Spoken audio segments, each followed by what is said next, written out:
And I've always been curious, why is the brain in the head? So like you got a lot of limbs because they need to be mobile to do stuff. And then we put all the important stuff inside the body and keep that kind of protected. But then the brain is like, one of the essential organs. We stick it out on a limb, basically. Yeah, exactly. Yeah, why not put it on the end of a finger? You make it even more vulnerable. Two reasons, essentially the same answer, but two parts of it. The first animals that are remotely close to vertebrates are little swimming eel-like things, lampreys, that are going in one direction. So because most of the sensory information coming at them is meeting them head on, they put their sense organs at the front and the feeding opening at the front. So we've got eyes and nose and ears all at the front.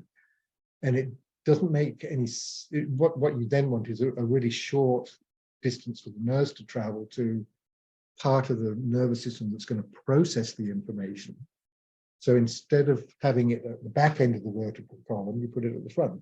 So the brain swelling, and you can trace this from fossil skulls, impressions in fossil skulls. You can trace this back many hundreds of millions of years. The brain swelling's at the front. If you ever get a chance, dissect a lamprey. That used to be one of my favorite dissections, but I haven't done it for years because they're about as basic a vertebrate as you can get. And they've got a perfectly good brain swelling at the front of the spinal column, the neural column. And once it's there, it doesn't leave. So even though from an engineering perspective, you'd say, why would you put this vital computing organ in a very relatively vulnerable position? Partly that's where it initially evolved, and secondly, it gives you rapid processing time because you're not having to transmit the nervous impulse, because nervous transmission has a finite time. It's not like switching on a light where you can't tell the difference between the switch going on and the light coming on because the electrons travel so fast. Nervous conduction has a finite time. It's the fastest nerves are something like 70 meters a second. The slower ones are a lot slower than that. And a lot of the sensory ones are fairly small, slow nerves, so you keep them as short as you can. Yeah, makes sense to me because most of our senses are also up in our head, right? Just You got right there, all the information processing is. Yeah.